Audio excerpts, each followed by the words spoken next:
What's going on, everybody? It is Plays and Parlays here. It is December 31st. It is the day before New Year's. So have a good New Year's if I don't see you on New Year's Day. Unfortunately, Mitch and Riaz aren't on the booth with me today. They are both sick. I don't know, the flu's going around, some sort of bug. So I'm just happy I don't have it. I feel bad for them because they can't be here to record with me today. I would love their input on this slate. Although it is a 4-game slate, and these slates do get really tough because it's hard to find the value within these slates. But here's a quick look at the game total here. Looks like Toronto's a pretty heavy favorite along with the Spurs. Other than that, the game totals are all pretty similar. I'm not sure about the pace, but I can predict that the Cleveland game is maybe a little fast pace. I know the Warriors kind of play at a quick pace, and obviously Houston just chucks shots. Dallas, I know they're dealing with some injuries. Luka might not play, along with Houston. Harden might not play, but that can impact the slate, pretty heavily if they do not play. So let's get over to the slate. Starting here at point guard, the first person I really like that kind of stood out to me for the price, especially with D'Angelo Russell being out here, is definitely Alec Burks. If I can find him, yes, right here, Alec Burks. Especially like with Russell being out, like I said, Burks I feel like is going to be like extremely chalky, especially at this price. We can project him to play around 30 minutes this game, and I can see him scoring over 30 DraftKings points pretty easily.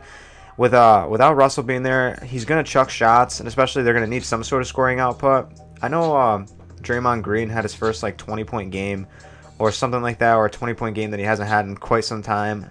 Maybe he'll be looking to score, maybe a little bit more aggressive. Although Golden State, is actually not that bad to watch. Definitely they're going to be looking for some scoring. I know Damian Lee can put the ball in the basket. We can figure that out over the past couple of games. He's been having a lot of confidence lately. But definitely Burks is someone I want to plug in here at 5'3". So at shooting guard, probably like the most obvious play of the slate in my opinion is James Harden. I know Luka is dealing with that bum wrist. I believe it's his left wrist. So we can look to see. I mean, they are playing OKC, so I don't know if they'll sit Luka tonight, maybe just for some rest. But if Luka doesn't play at the power forward spot, we'll get into that. But Harden here at the shooting guard position at 10.5. I haven't seen Harden at 10.5 since October. Literally, James Harden at 10.5 is pretty ridiculous. Although they might be saying he's not going to play. But if he does end up playing, I mean, he's James Harden. You know what he's going to do. He's going to put up 50 DraftKings points at the bare minimum. Could go for 80, could even go for 90 on a night like this. This game is projected to be super close. I know Eric Gordon's back. I know Westbrook is playing, but that doesn't really impact Harden's scoring output. He's still going to put up, 25 shots and, shoot 10 free throws like he always does. Right here is the three-pointers. The free throws, he still shoots a bunch of free throw attempts. Well, here's 9, 12, 9, 10. So definitely we can see Harden scoring, and I think at 10.5 we can definitely plug him here confidently. I don't see anyone else that I would rather plug in at that position, especially at 10.5. That's a little crazy, especially with Luka still being at 11.6. Is honestly, something I want to stay away from, to be honest.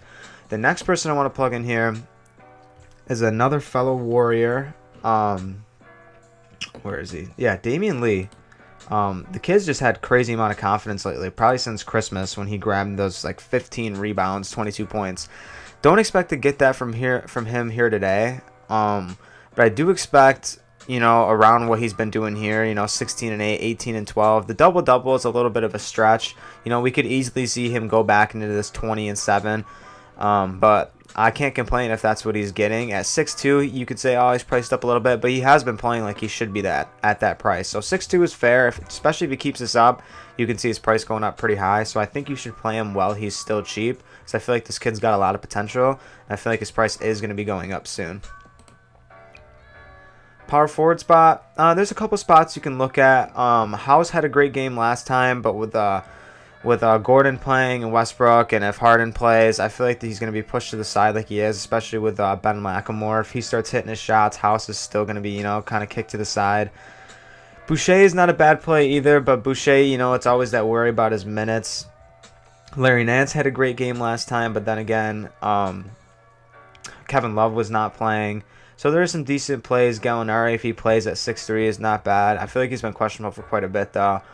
But the first person I want to look at here is Porzingis. So if Luka Doncic doesn't play, I think Porzingis is probably going to be very chalky, especially at 7-8.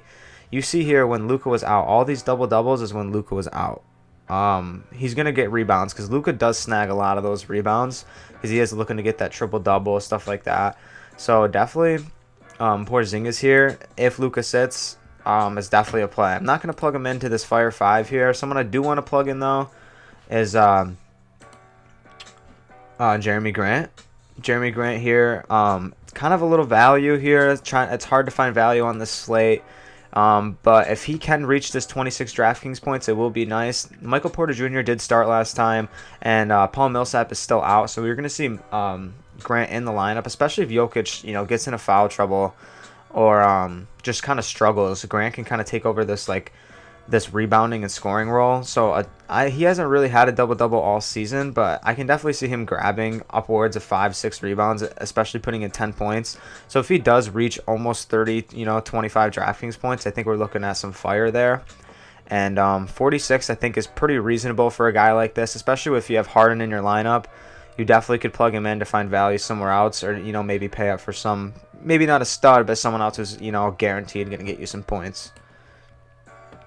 The last play I have here, not at the center position, another guard. This is kind of like a little dart throw here. This is someone who's been getting decent minutes of late, but also the blowout factor does play a big part in this. If Toronto does end up blowing out Cleveland, I love Patrick McCaw. He does start, but you can see these last 3 games, he's been putting up crazy amount of minutes. Right here, only 7 DraftKings points, but if they're giving him the option to start shooting more, he did put up, I think it was 11 shots on Christmas, and then he did put up 8 2 nights ago. So if he can put up 8 to 10 shots, and if they are falling, I think that's someone you can look at, and I think that's a decent value play here, especially with not a lot of value on this slate. I do like McCaw here, and I'm going to plug him in for the last play of the Fire 5. So just because it's New Year's tomorrow, and I want to give you guys a couple more plays, and I'm kind of interested in. I don't know if you guys would be interested in plugging them in, but I'm going to show you some of my interest. Love Michael Porter Jr. here. It's a scare to see if he's going to get minutes, but they are. I feel like he is getting healthier, and I feel like they're starting to like him of late. 26 minutes, 19. You can see he's on an uptick, and he has been playing great once he does get the minutes. So it's someone you can look at. Another person here that I do really like, maybe even over McCaw, if you were interested in playing him, you'd have to plug him at the forward position, is not Michael Porter Jr. Where is he? Oh, Kevin Porter Jr. Kevin Porter is, I'm thinking that after the Clarkson trade, I think that he's kind of played that role now. He's gonna come in for about 30 minutes a game. I think that's what you're gonna see out of him consistently now. And he's going to do what he does. He's going to score probably, 10, 15 points a game. Maybe you'll get more than that. But he does get these little intangibles, a couple steals, 2 assists, a couple of rebounds, which would be nice. So I think at 4-2, especially like I said, with not a lot of value, that's someone you can look at and definitely plug in. So if you were to plug in Porter, and I think you could even pay up for someone like, if you wanted to, you can even pay up for someone like Jokic. Or if Porzingis ends up sitting, you can plug Porzingis in. And then at your utility, you have a lot of options here. Chris Paul, who's been playing great of late. DeRozan, who's kind of he won't be very chalky. Someone you can plug in there, probably under 10% own, who has potential to go for 50. I do like Chris Paul here too. So, you can run this for your for a tournament lineup if you were interested. So this is something I'm really looking at here. I think this lineup has a lot of potential. If Harden doesn't play, potentially some pivots are available that you can plug in. Maybe a Van Fleet there, DeRozan, you kind of pay it for someone else. If you plug in Van Fleet, you can get rid of Porzingis and pay it for Jokic. So whatever you're interested in doing. Although the Fire 5 is Burks, Harden, Lee, Grant, and McCaw. So whatever you guys are interested in, feel free to drop a comment down below if you guys have any value here. And you want to drop down who you think the best play of the night is, put it in the comment section below, or you can put us on Twitter. Follow Plays and Parlays on Twitter for live updates of the game. And thank you guys for watching. Have a good New Year's.